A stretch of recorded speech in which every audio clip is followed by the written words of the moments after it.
I think, like you said, we've got enough shopping malls. I think let's stop with the shopping malls, please. I think Malaysia has a lot of advantages. One of the things that we probably can do better in terms of marketing is... Welcome back to the Are We OK podcast, the podcast that talks about public policies and politics in ways that are relevant to you, the man, woman and child on the street and in the shopping malls. Today I have a very special guest. Her name is Hannah Pearson. Welcome, Hannah. Good morning. And we are going to talk about tourism and tourism-related activities here in Malaysia and Southeast Asia with Hannah. But before we go into that, Hannah, you want to introduce yourself and tell us a little bit more about who you are, how you ended up here in Malaysia? Sure, yeah, absolutely. So I'm originally a Brit, as you can perhaps tell from my accent, but actually a lot of people say, am I Australian now? So I'm British. Okay. I first arrived into Malaysia almost 13 years ago. So I've been around for a little while. And what brought you to Malaysia? So my husband's family are originally from Malaysia. So we've got this family link. And the reason why I came out here in the first place is that my husband's uncle owned a travel agency out here. And so I came out and worked for that travel agency. And so that's how I got to Malaysia, but also got into the travel industry in the first place. And once I started, I loved it. Love Malaysia. Great to have you here in Malaysia. Which part of England are you from? I'm from the Midlands, so near Birmingham, but I don't have a Brummie accent. For those people who know what a Brummie accent is. Yep, Birmingham is about maybe an hour plus from London. Yes. Many people may not realize I think it's the second largest city in the UK. After London. It is, and it's one of those things like in England when you say, "Oh, it's an hour and a half away from London," it feels so far, and then here it's like, it's just down the road. Actually, it's this whole different perception of distance. Yeah, and since you mentioned getting into the travel business, you've been here for more than 10 years. How did you go from working in a travel agency that was owned by your husband's uncle to running your own travel consultancy? It's been a journey, and I've experimented with different pathways within the travel industry, let's say. So for a while I worked for a travel startup, and I also was doing some consulting and on a part-time basis for Visit Britain, who are the UK tourism board there. And I think that's what sparked the idea, because they were saying, look, we don't actually have any visibility about what's going on in Malaysia. Sure. Our nearest office is Dubai. Okay. We need someone to kind of give us an idea of what's happening, what are our competitors doing. And I was like, how do we better position ourselves? Exactly, right? What are these trends? And I was like, actually there's something in there. And so then when the opportunities came, I said, okay, right, let's go. I'd had my first son was born. I said, okay, I want to be my own boss. Let's do it. Did you have a very specific idea in mind in terms of how you wanted your consulting business to be like? Because we are going to talk about Pear Anderson and the kind of services that you offer now. But how did it start? The business still is a mix of two sides. So we have the one side, which is marketing representation. So essentially it's helping businesses who want a piece of Southeast Asian travelers and bringing them to travel agents, right, and getting their awareness. And then the other side is that consulting side. So there's always been this balance of the two sides, and sometimes one is stronger, sometimes the other one is stronger, and together it kind of gives us some interesting insights, because we're on the ground going to speak to travel agents every day and saying, like, what's going on?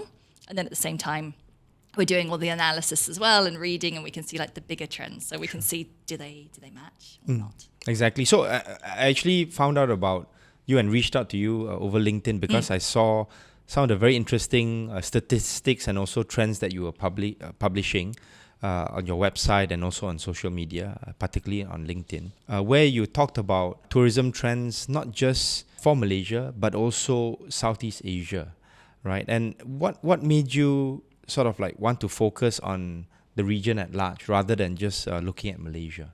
Yeah, I mean, I think Malaysia is a super interesting market on its own. But for me, I think, particularly from the outside, Southeast Asia is always lumped together as one, right? There's always that perception. Even, and you're talking to European tourism boards, it's Southeast Asia.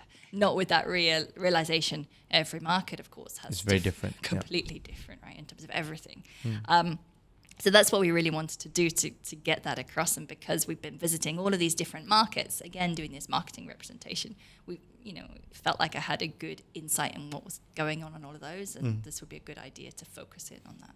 Do many clients get to know you and about your services through your publications, statistics, or is it more of word of mouth? People recommend you because of the good service you've provided, to your clients? I would say nowadays, I think it's different pre-pandemic to now. So pre-pandemic, I would say it was majority people had known me, or they recommended me, someone had worked with me, or maybe had come across me when I was in the travel agency line, because I met a lot of people back then.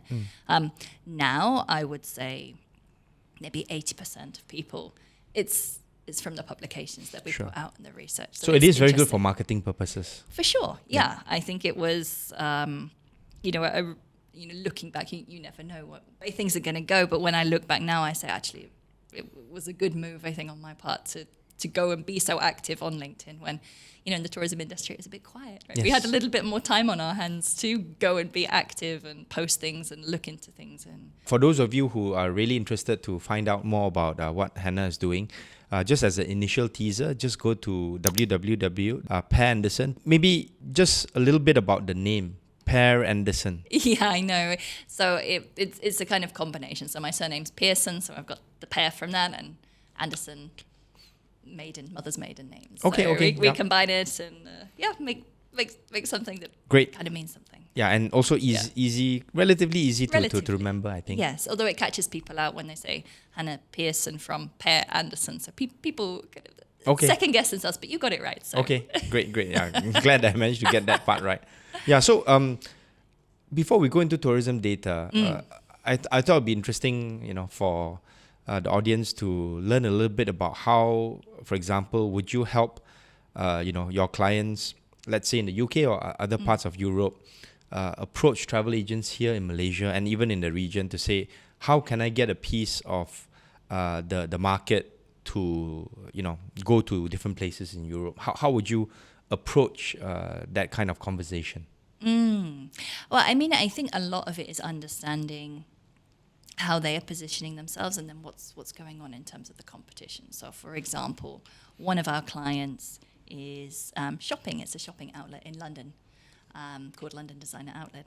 Now, everybody who goes to the UK goes to Bicester Village by Oxford. Is the famous one. If you go to London, everyone wants to go there.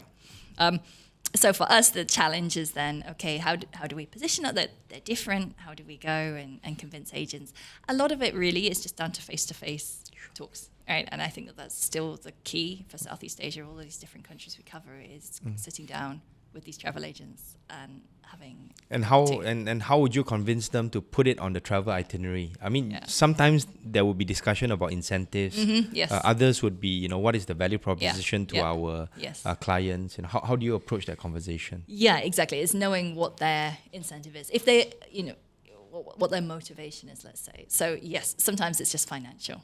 Is there an incentive for some of these clients? Yes, there is. Sure. So you've got that money line. Then it's, okay, so about location, maybe you've got a very short amount of time in London. Well, if you're going up to Bicester, it's going to take you an hour and a half to go up the road. If you go to this place, it's just in Wembley. You're in London. So it's finding out what, as all good salespeople do, what is their pain point and trying to adjust that and, making it palatable for them. How about, have you been approached by tourism promotion boards of certain countries, for example, in Europe, or other parts of the world wanting to understand the Southeast Asian travel market a little bit better and ask you to assist them? Yeah, I mean, we've done more on the research side with tourism boards.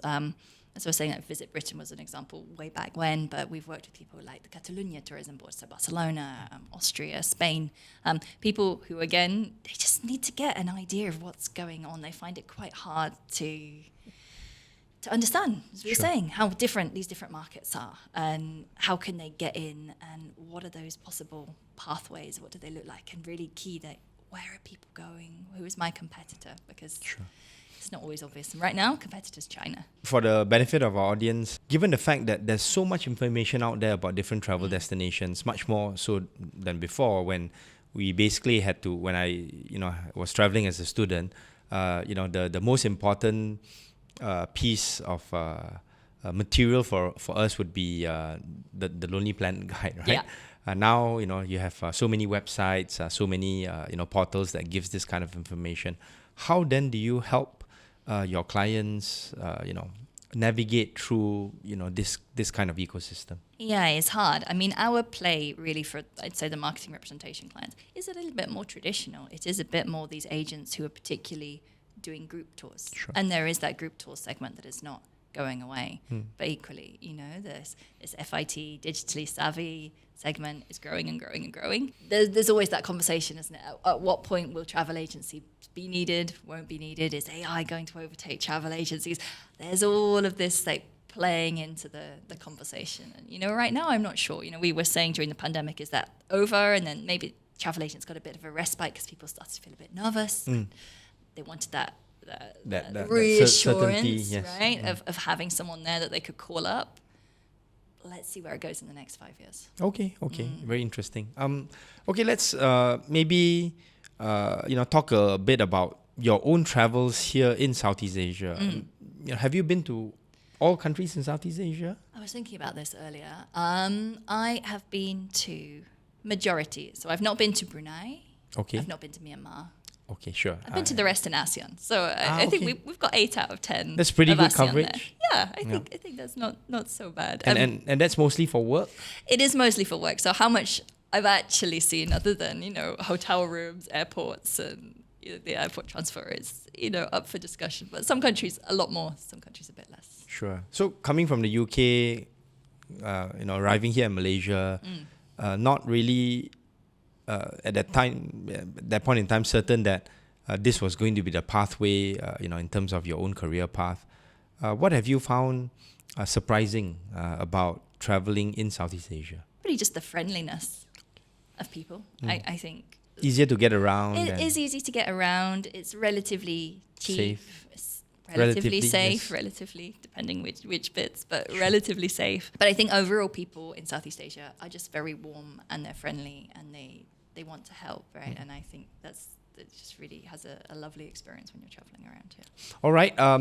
We're going to come back, take a quick break, and then we're going to come back and talk about tourism, data, and statistics, which is one of the key features of Hannah's website and also her social media postings, and a lot to be discussed and dug into. Be right back after this.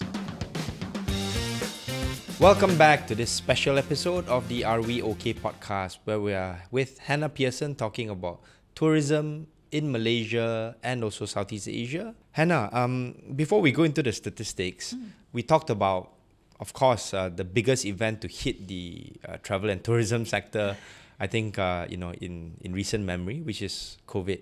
Yes. Right. So you started your business before COVID. Yep. And how did COVID change the way you did business, given the fact that travel around the world basically stopped?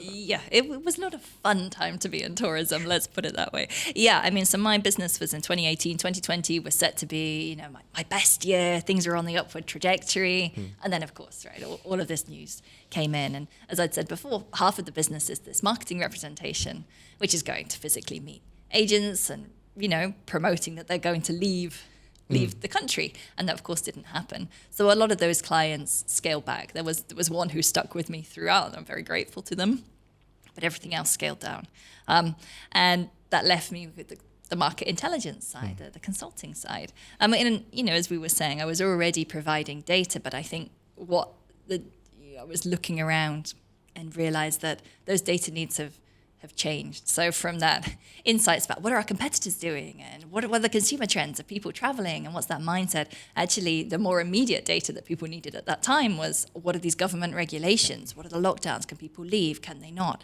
Vaccinations, all of this stuff that we've forgotten about now in 2025.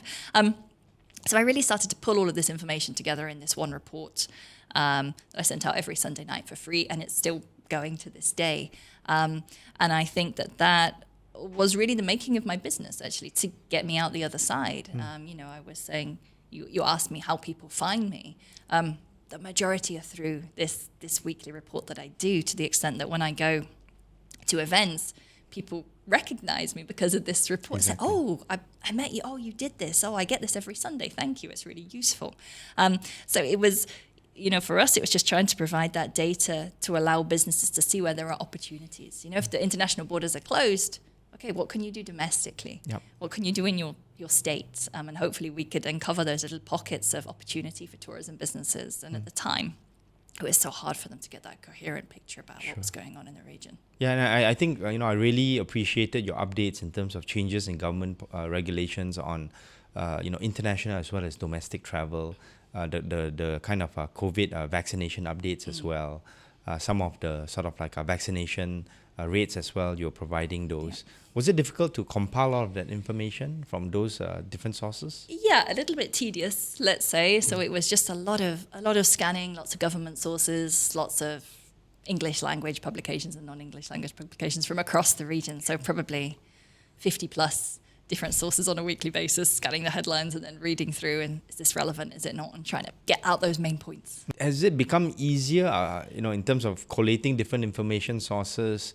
not just in terms of, maybe having a larger staff, but using technology to try to scrape the relevant data, Yeah, it's one of those things, right, where I'm like, can AI, I start to think, is this something that AI is going to be able to do? Like, am I going to be out of a job after this, having built this for 5 years? And we sometimes use it to support what we do.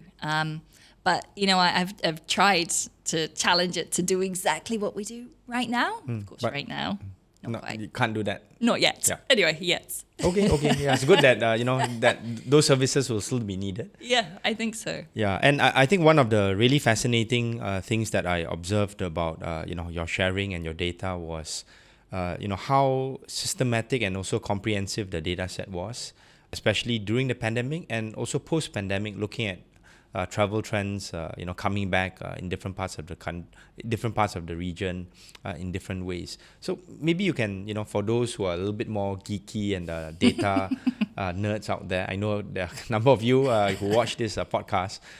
Is it difficult to sort of like get accurate data from the individual countries?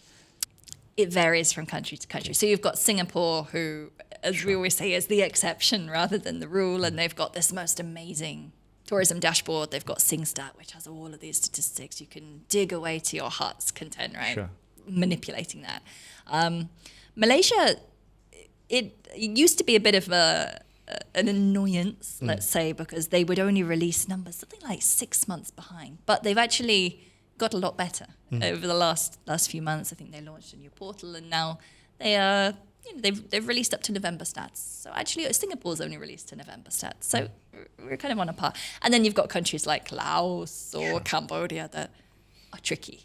Tricky, and sometimes you wonder how accurate the statistics are. I think I shared with you, or rather maybe you shared with me, the latest iteration of the Tourism Malaysia website. I think it's powered by business intelligence software, where you can actually do quite a lot of filtering to find different data points that you want.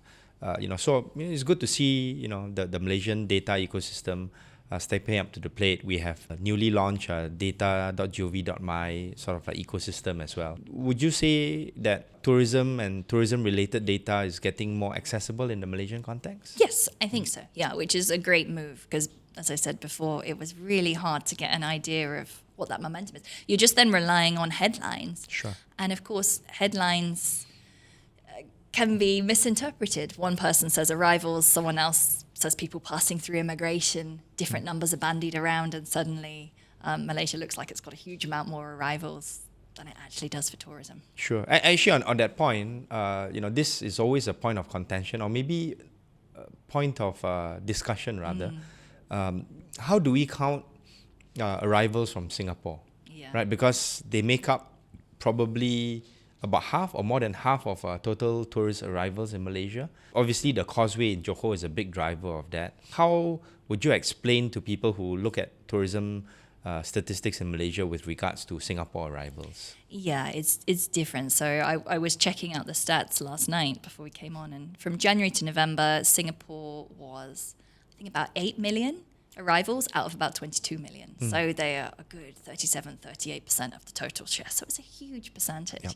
But like you say, I think The difference is that they are counting tourists who cross the land border with Johor. Now, Singapore doesn't do that. So if you look how many Malaysians go to Singapore, I checked the same number, January to November, only about 1 million. Only 1 million out of about 15 million. So there's less than 7% are from Malaysia. And I think it's probably because they don't count the crossings in Johor. They probably just look at the airport arrivals, right? Yeah, exactly. Yeah. So there's this inconsistency because, I mean, clearly, yes, a lot of Malaysians cross the border into Singapore for work. Yes. But equally, I'm sure some go across the land border and are a tourist there too. So there's that inconsistency, and it definitely inflates Malaysian numbers, right? By having those, or not necessarily inflates, but just creates this disparity where it is very hard to compare for like between the two countries. Yeah, and also, when you think about tourism arrivals in Malaysia, 2024, the number would be about, would we hit the 30 million mark, you think? No. So it's about maybe 20... We're at 22 as of January to November. I think maybe we'll finish at 24. Maybe 25 if they had a really good December. Sure. And, for comparison, I just, read this statistic. For Japan last year, they had a record number of visitors, and it was something like 38 million. For a country that is, much larger than Malaysia in terms of geographical area and also population and economic development, right? So for Malaysia, if let's say we cut out the Johor crossing, so to speak, we're probably looking at maybe 15 million, 15 million around 20, there. 20, 18, okay. 20. Sure. Let's go on the optimistic side, but yeah. So I think it's important to sort of like take those statistics in context. Yeah, absolutely. I mean, I always give Cambodia as an example of this. So Cambodia, on paper, their recovery is doing pretty well versus 2019. In reality, there's been a huge shift in that many arrivals to Cambodia now are over the land border, so from Thailand, from Vietnam, and not flying into Cambodia. And of course, those who are coming into Cambodia by air, maybe more long-haul markets, they spend more, they stay longer. Sure. Those who are hopping over the border, it's just not the same spend. So it's an example of how you can say, yeah, things are going great, and actually you dig into the numbers and you've got people there and they're not spending. Yeah, so actually you bring up a very interesting point. We always try to measure the amount of money spent by tourists when they come to any country. How do the tourism authorities collect or measure the amount spent by a tourist? Yeah, to be honest, I think it really depends from country to country, and I'm not sure. I think sometimes it's a bit like estimates. Yes, estimates. So maybe they do some surveys. I know. Yeah, I think a lot of it is just based on surveys and then average for this nationality or that nationality in terms of what it was. So I think it's very hard to get that exact number. Sure. And why is that figure important? I mean, other than the obvious fact that you do want them to spend more money in your country as a tourist, what is it an indication of, in terms of this spending power? Yeah, I mean, I think it's just this indication of how it supports the economy in general. Because, of course, tourism has spillovers to everything. It has spillovers to the local convenience store down the road, to your Grab driver that you're going to get a ride from, to everything. I think it's an industry that really impacts how the whole country works. And that's why it's so important to see what that value is and to make sure that value keeps increasing. Sure. And of course, the more tourists spend in a country, one would assume that the multiplier effect will also be larger as well. Exactly. And the spillover effects to the larger economy and to jobs, to wages, to tips and all that is part and parcel of that healthy ecosystem. I remember, a cab driver in Singapore telling me, business was fantastic during the week that Taylor Swift was in town for the concert. And we'll talk about that in terms of events later on. This is one area where the traditional narrative about Malaysia is that tourists don't spend that many number of days in Malaysia, relatively short compared to other countries. And when they are here, the amount of money they spend is not very high as well. Some of that could be a function of the fact that hotels in Malaysia are still relatively cheap by international standards. It's relatively easy to shop here at affordable rates. But I think it's also an indication of the kind of perhaps attractions that we have in Malaysia, especially outside the Klang Valley, that contributes to that relatively lower tourism spending, per tourist in Malaysia. Would you agree? Yeah, I mean, I was running the ASEAN Tourism Conference last week, and we had Randy Durband, who's the CEO of the Global Sustainable Tourism Council, GSTC, on. And we were having this conversation, how should you measure success, right, as a tourism board or a country? Should it be arrivals or spend or what? And he argued, well, actually, maybe it should be how long they stay. Maybe it should be how many nights that you stay. Because, I mean, yes, the value is important, but he was arguing, there's a lot of talk, I think, with countries who say, like, we want high quality tourists, and that's kind of code for we just want the luxury tourists. In reality, there's such a big tourism industry that we need to support, right? The budget hotels or the mom and pop shops. By long stays, even if they're budget travelers, even if they're backpackers and they're staying for longer, that positive impact that they're going to have on those communities, supporting them, spending money here, spending money there, is actually quite big. So I thought, actually, that's quite an interesting way of looking at it, about trying to increase that length of stay rather than just focusing on how much are they spending or how many of them are coming. Yeah, actually, that's quite an interesting point because, you have, backpackers staying in Chinatown and that benefits the sort of like, smaller retailers as well and the smaller hotels. And if they are going around Malaysia, definitely some of the smaller towns, the secondary cities would benefit from that as well. Right, exactly. So, you got the luxury who just got to go stay in a 5-star hotel and fly in and out. But these guys, they're taking the time. They're stopping at these places in between. It's more of that cultural interaction as well, or immersion, I think, that's important. Sure.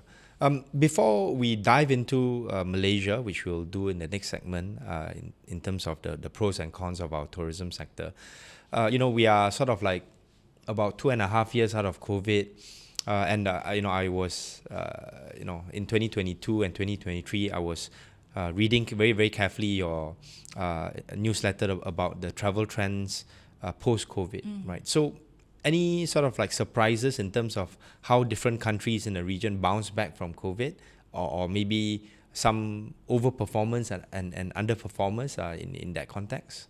Yeah, that's a good one. I mean, I think Vietnam has been surprising for me, and that's because they were doing relatively badly. The end of 2023, their recovery wasn't quite there. They were still really struggling. But as we've come out to the end of 2024, they're actually one of the top performing countries. And again, we use these international visitor arrivals as this proxy to do that versus 2019. But they're one of these few countries that has really surpassed those 2019 levels. Something somewhere has shifted. And whether that is to do with the fact that they've got a lot more flights to India now, so they're getting more traffic from there, they're getting more traffic from Australia, just seem to be repositioning and rethinking what their product is.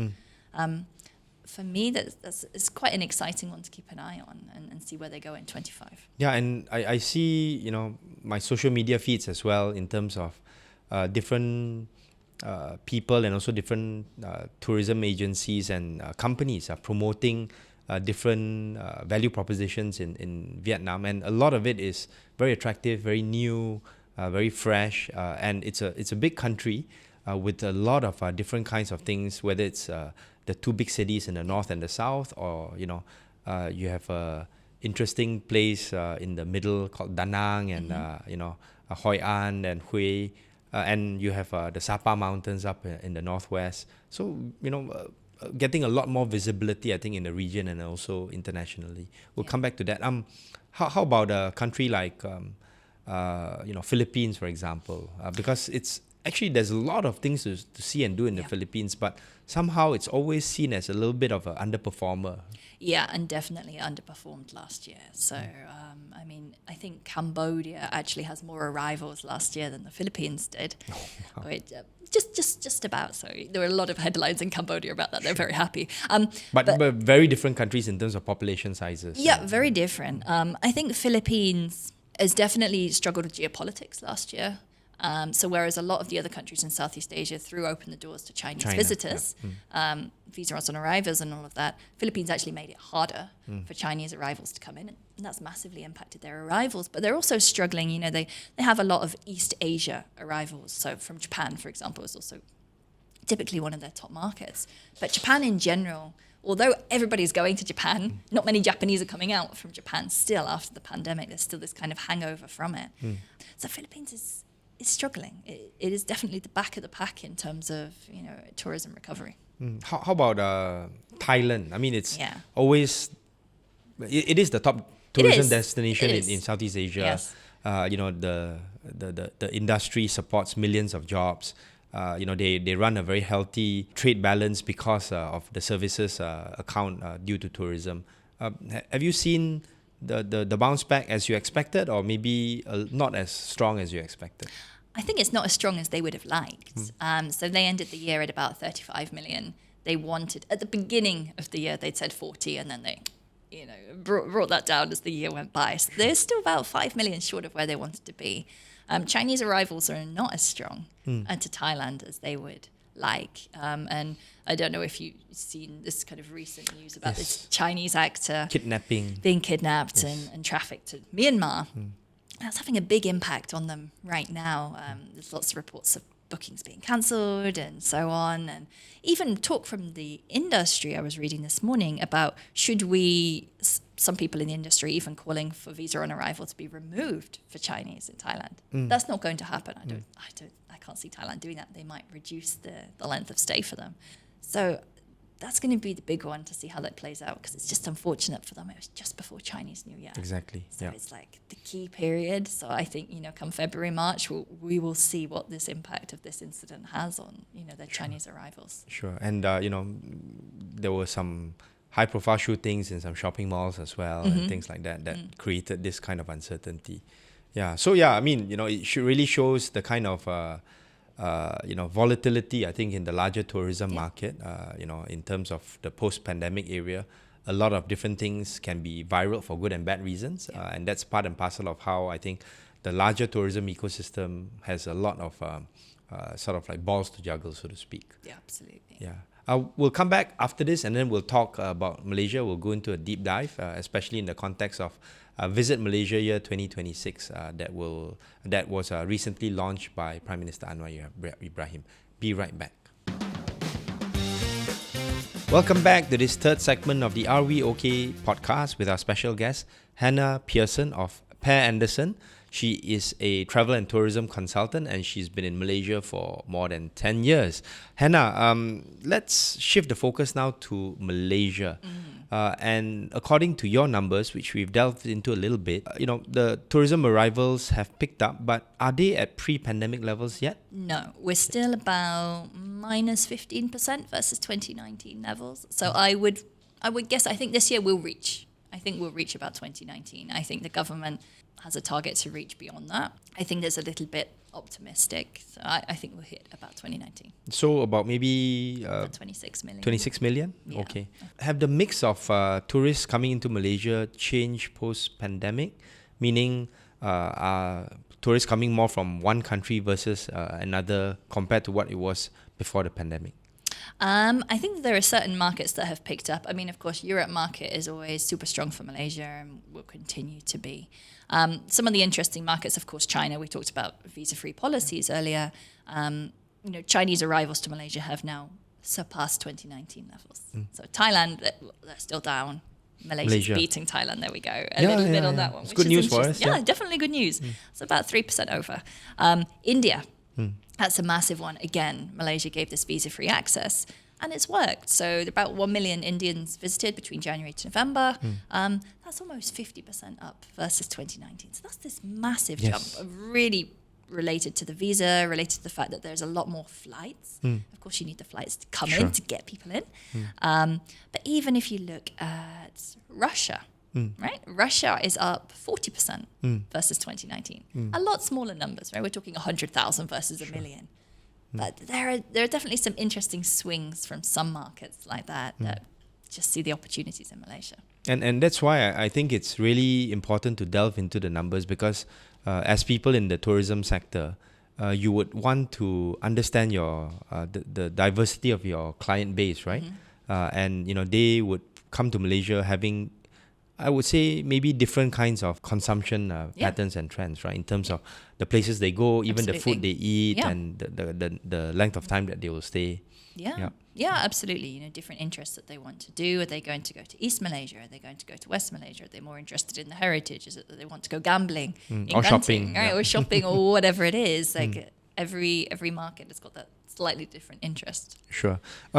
I remember you highlighting the fact that Indian tourist arrivals in Malaysia were picking up, even I think before the visa to free policy, and this was on a BFM interview I think in 2023.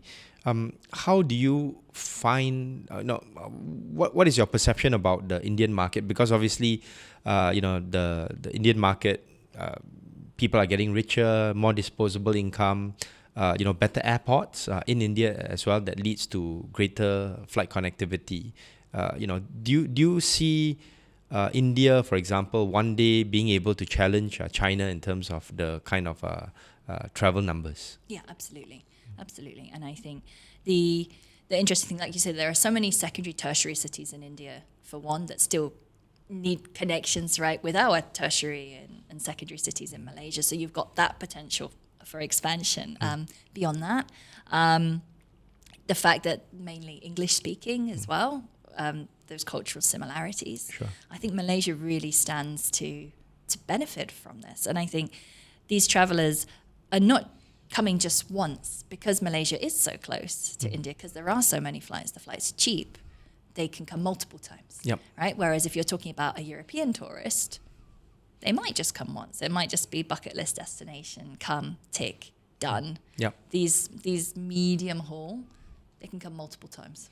Just like how perhaps Malaysians, we like to go back to Japan, Taiwan, different parts of China, repeat visitors. And as we get more used to a country, then, we may spend longer time there, or we may increase our frequency. And, that would be sort of like part and parcel of our tourism itinerary, so to speak. Yeah, absolutely. In terms of coming to Malaysia,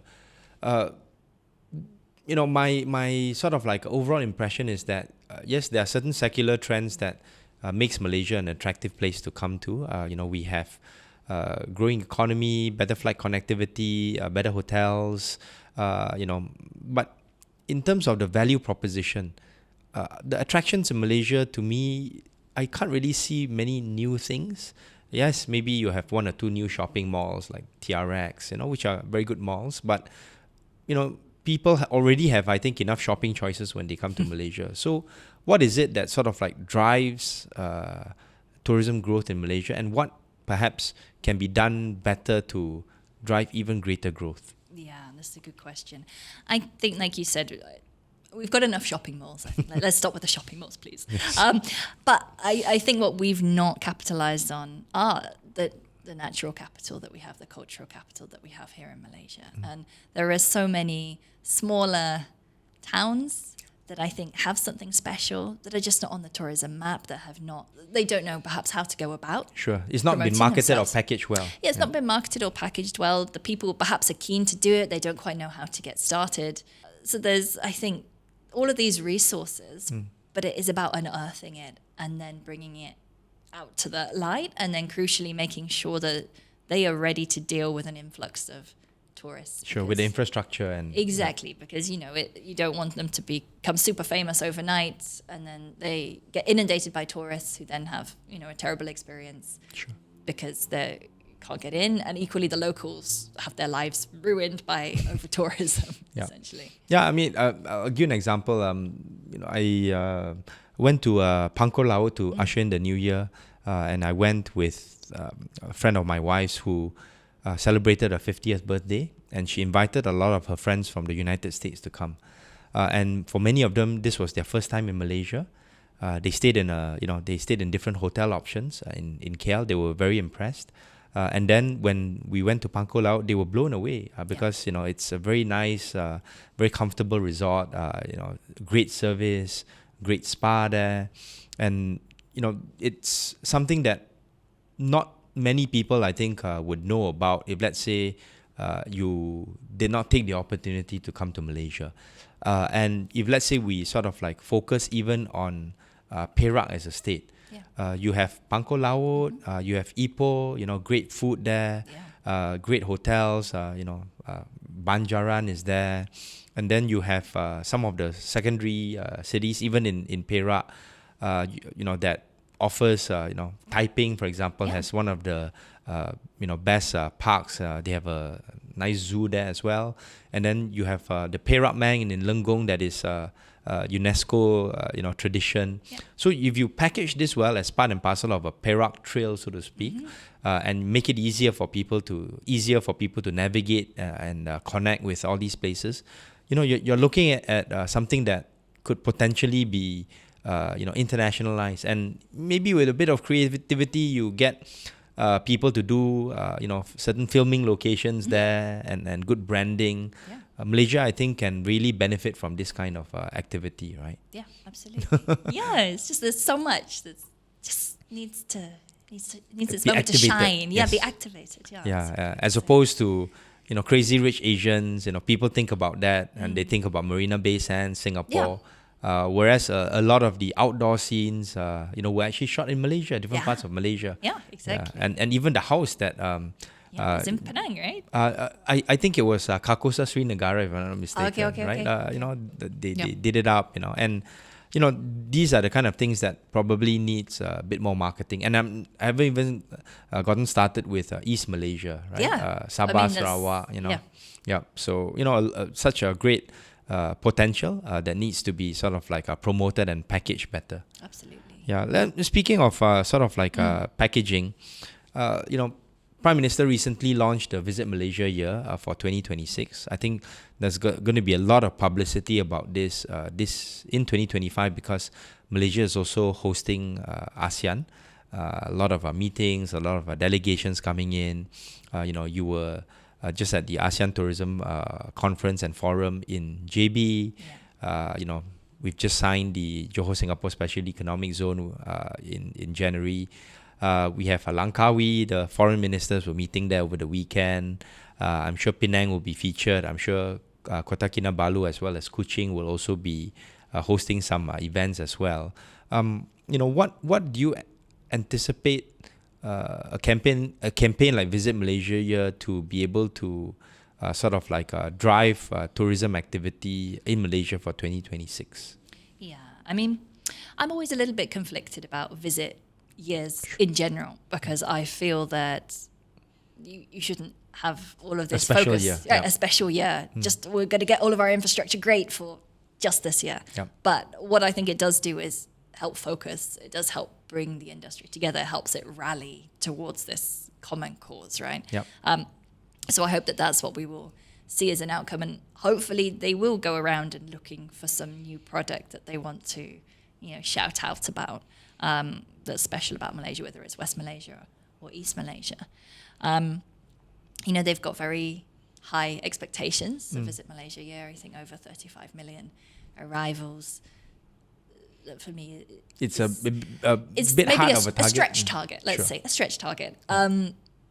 If everybody pulls together, they throw everything in there. Increase our flight connectivity. Yes, right. Give more visas on arrivals to, I don't know, whoever else needs it. Fix our train in KLIA. No, I don't know if people book based on that one, but that was just a joke. But but it gives the overall impression that the country's tourism ecosystem is functioning well, right? Just look at Changi, for example. No, exactly. And look, I think the fact that even the fact that Anwar launched it speaks to the importance of the tourism industry to the country as a whole, right? So I think that the tourism industry also helps them to feel seen and say, okay, right, so, we are important. But of course also comes with that expectation. So, okay, if we're going to do this campaign, then we're going to need support financially or otherwise to do X, Y, Z. So talking about support, we obviously have a very healthy, private sector that is involved in different aspects of the tourism sector, whether it's travel agents, whether it's people providing logistics, food, obviously the hotels, the convention centers. How have you seen the evolution of the private sector players, the private sector stakeholders, including even travel associations, doing, coming together, working with government or doing their own thing in terms of promoting the value propositions in Malaysia as a tourism product? I think the pandemic in a way also it acted as a catalyst for a lot of this, I think, because a lot of these associations and private sector were almost forced to come together to collaborate to argue their common cause, why tourism should be opened or what support they needed financially to be able to continue to survive. So I think that definitely started and is starting to play that role. Of course, as you then come out the pandemic, the competition element comes back into play. So I think you've got hopefully a kind of healthy tension now between the private sector players themselves, and then also, with the government sector, and they know that they have to work in tandem. I think the public sector recognises that they need the private sector to be on board with Visit Malaysia, or else it's not going to happen. And, when you saw the launch, there were a lot of private sector who were invited along to the launch. They're doing it in conjunction with the airlines as well, like Malaysia Airlines, AirAsia, all of these have got delivery on their planes. So it has to be this joint initiative. Yeah.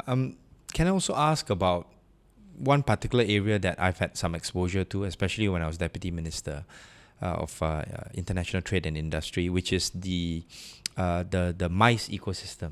We're talking about conventions and exhibitions. And this is one area where I think Malaysia has a lot of potential. I've seen it grow, and evolve and strengthen, partly because there are better venues now, not just in Klang Valley. We, of course, the flagship would be place like, the KL Convention Centre, but MITEC is also a very good venue. Transportation access can be improved, and I think they're working on that. But yeah, you have different convention spaces, for different segments of the market in the Klang Valley. We see that growth happening also in Penang, with a couple of, you have the Spice Convention Centre there. You have another one coming out at the Light IGM development. I think Johor is trying to grow that ecosystem as well, because they have, a lot of space, but not so much the right kind of physical and also software.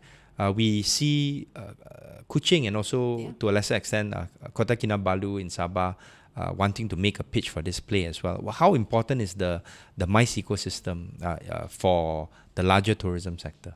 Yeah, I think it is really important. Again, it has that spillover event, particularly if you're talking about really large conventions, right? They're bringing thousands and thousands of people in. That brings in the footfall. I think what is interesting about MICE, and particularly I'm thinking about Sarawak. They have their whole department, have business events, Sarawak there, Sarawak. When they talk about MICE events, they talk about legacy, and they talk about that being an important factor in how they deem an event to be success or not. So again, it's not just how many people have we brought in and how much did they spend, but it's what is the impact of holding this event going to have for the future. And I think that's a really interesting take on where to go with that. Yeah, so it's sort of like building that ecosystem, building that longevity, if you will. Yeah, and of course we see examples of that in I think Singapore. I think for certain parts of the ecosystem, Thailand and Bangkok has also put up their hand for this as well. In the F&B sector, for example, we see Jakarta, I think, stepping up to the plate. Although the traffic issues are still quite challenging, I think. So it's a very competitive space. Although we have good product offerings, I think we always need to be ahead of the game in terms of bringing the right people and the right ecosystem to play in this field.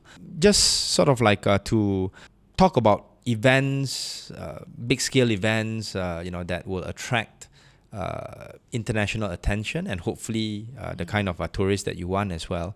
We talked a little bit about Taylor Swift, and of course Singapore is always looking out for high-profile events that they can bring to generate more economic activity.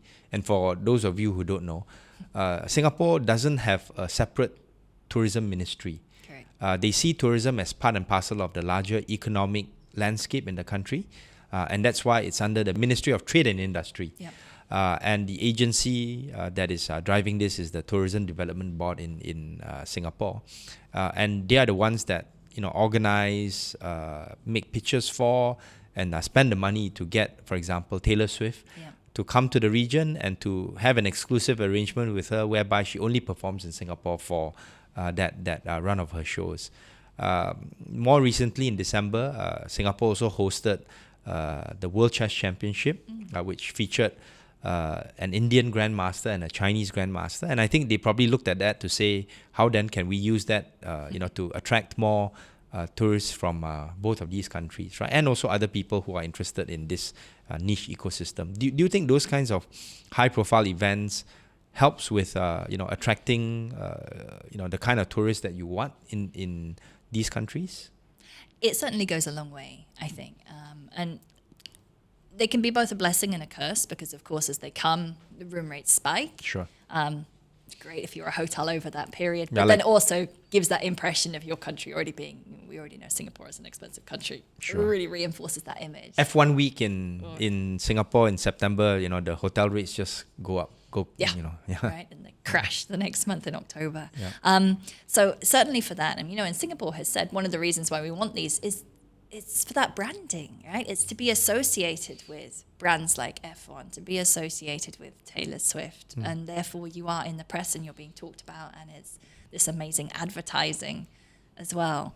As I say to a few people, you can't have Taylor Swift every year, sure, unfortunately. So they have to kind of be realistic. Some years are going to be better than others, I think, in terms of who they can attract. But consistently, they are targeting to get these kind of big headline names or events, whether it's chess, whether it's pop music, sure, in the country. Is it difficult to make that similar pitch for Malaysia, given the fact that we, have some high-profile events with regards to concerts and other such public events where have invited a bit of a negative, a backlash from certain members of the public. Does that make it, more challenging to make Malaysia sort of like an attractive place for certain types of activities, for example? It might do. I think in reality, Singapore just makes life a lot easier. Sure. And everyone in the region is also looking at Jakarta, also kicking themselves, going, we missed out. And they were really looking at how can we make concert approvals and things faster.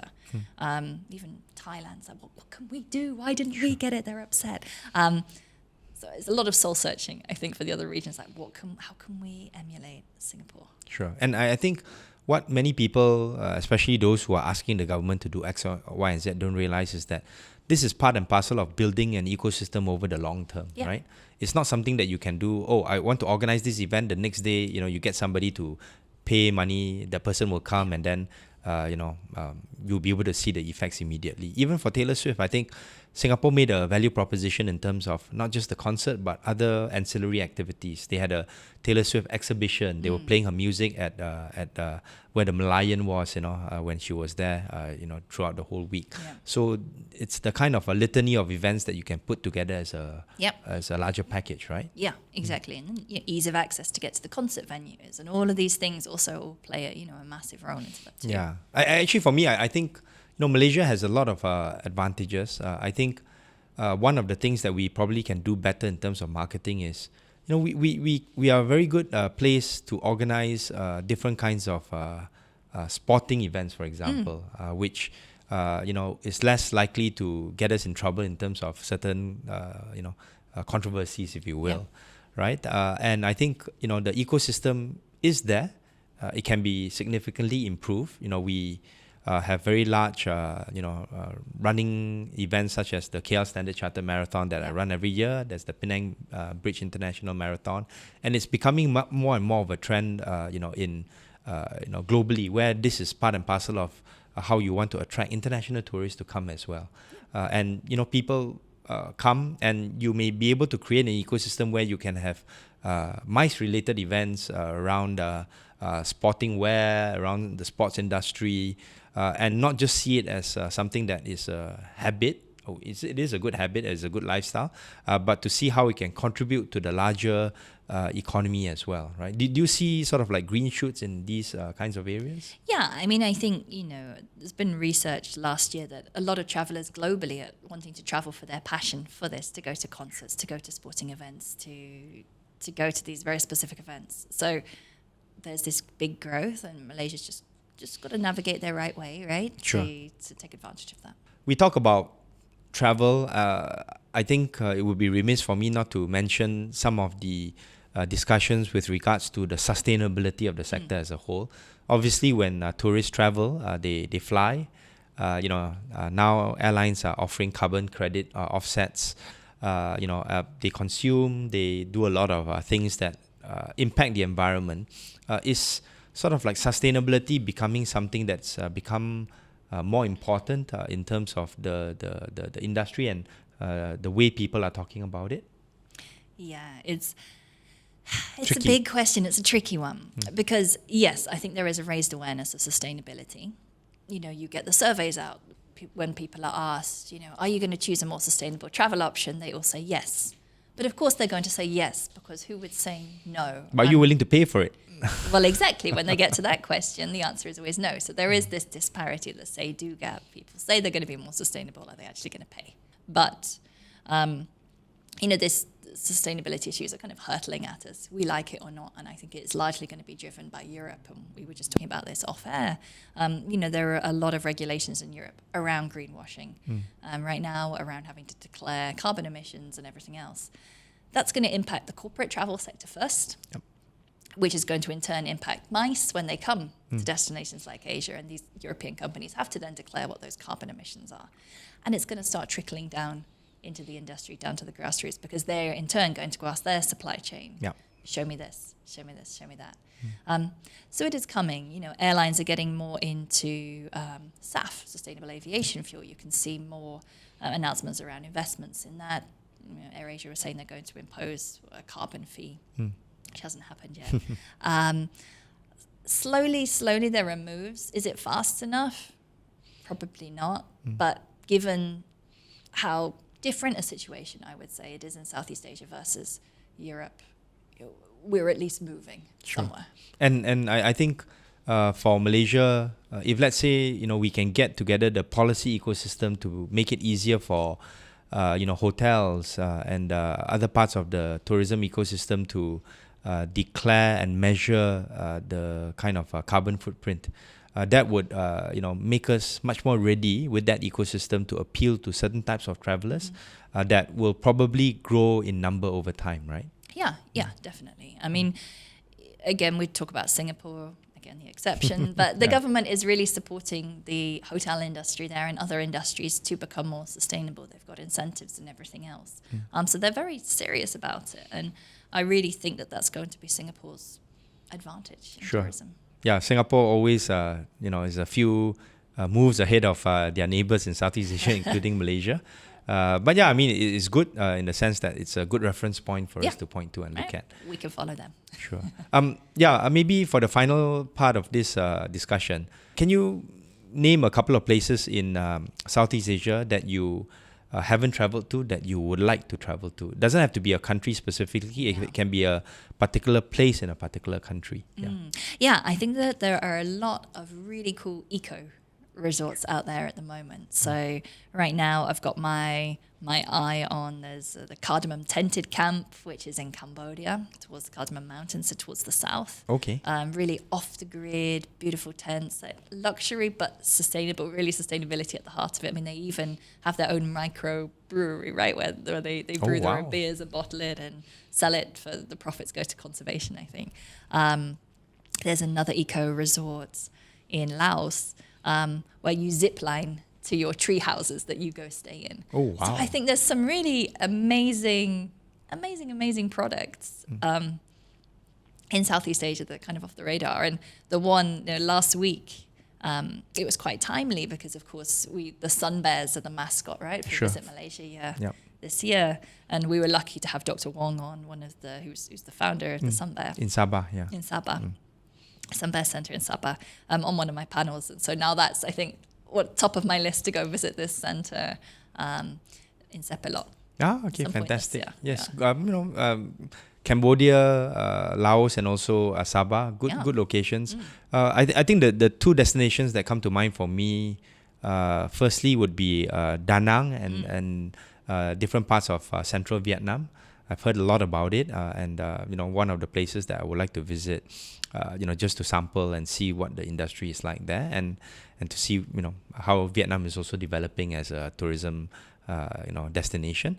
The other place is actually the Komodo Islands. Oh, nice. Yeah, and Labuan Bajo, I think they just had direct flights there from different parts of the world, including here in Malaysia. So just fly there and then book one of those ships. Can be fancy, can be something that's more basic. Go around the area, and one of the reasons why this was actually brought to my attention was when Indonesia was the host of ASEAN a couple of years back. I'm not sure whether you remember, there was a very iconic scene whereby they arranged for all the leaders and their wives of Southeast Asian countries to be on a very nice ship, and they were sailing around Labuan Bajo and the Komodo Islands, and you had a lot of good drone shots and things like that. That really, to me, was a very good sell in terms of positioning that place as a very interesting travel destination, right? So optics actually makes a big difference, right? It makes a big difference. That's influenced you. Yeah. So for those of you who are watching, if you have any ideas, you can leave it in the comments. Before we go, Hannah, it's been a pleasure engaging with you. I understand that you also have a audio podcast. Yes. Right? You want to say a bit more about that? Yeah, sure. So it's the Southeast Asia Travel Show. We're on Apple and Spotify and everywhere else. And it's really, I deep dive with my co-host, Gary Bauman, into Southeast Asia travel trends. So it's not where to go on holiday in Southeast Asia, although that would also make a great podcast. It's more into industry trends, what are government moves, what should we be looking out for. So, and how long have you been doing this? We started that actually in December 2019. So it was a pretty interesting time to start a podcast about travel when no travel happened. But it was probably, again, the making of the podcast, because people had a lot more time and they were listening to podcasts. And we were also trying to navigate this intricate world of what was going to go on and figuring it out with the listeners at the same time. And you've been doing this for 5+ years. Yeah, 5 years now. Yes. So and it's a weekly podcast. Yeah, weekly, more or less. Depending on your schedule, whether you're traveling or not. Exactly. Yeah. So I'd say maybe 3 times a month. So. Okay. So please go and listen to Hannah and Gary's podcast. And maybe just a final thought.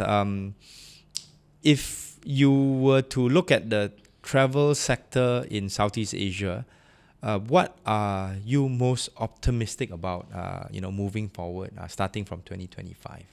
Most optimistic? I think I'm very optimistic about intra-ASEAN travel, right? I think that's only going to grow and grow and grow. I think we're going to see even more connections between secondary cities, between each other's countries as well. And I think that's the strength and something to really focus on, as opposed to always focusing on these very long-haul markets, particularly, again, in light of sustainability. Yep. Penang to Yogyakarta, right? Yeah. Or increasing, from Sabah and Kota Kinabalu to other destinations in the Philippines, for example, right? Yeah. I think that would be great, making tourism much more accessible, and also increasing intra-ASEAN connectivity, people-to-people ties, social-cultural ties, which is one of the pillars of the ASEAN chairmanship. Incidentally, the social-cultural pillar of this particular ASEAN chairmanship is also hosted and coordinated by the Ministry of Tourism and Culture. Yeah, there we go. And that would be a good way to wrap things up. Thanks so much for listening to the Are We OK podcast with Hannah Pearson of Pear Anderson, travel tourism consultancy. And please, listen to Hannah's podcast and look up the statistics and also the trends that I talked about in her website. And we'll see you back here next week. And if you like this video, if you haven't clicked and subscribed already, please smash the subscribe button. And we really appreciate it. We're almost up to 32,000 subscribers. So hopefully after Chinese New Year, we'll be able to come back here, myself and Peter, and say we have reached 32,000 subscribers. Thanks so much for your support. Happy Chinese New Year to all our listeners. 新年快乐，万事如意。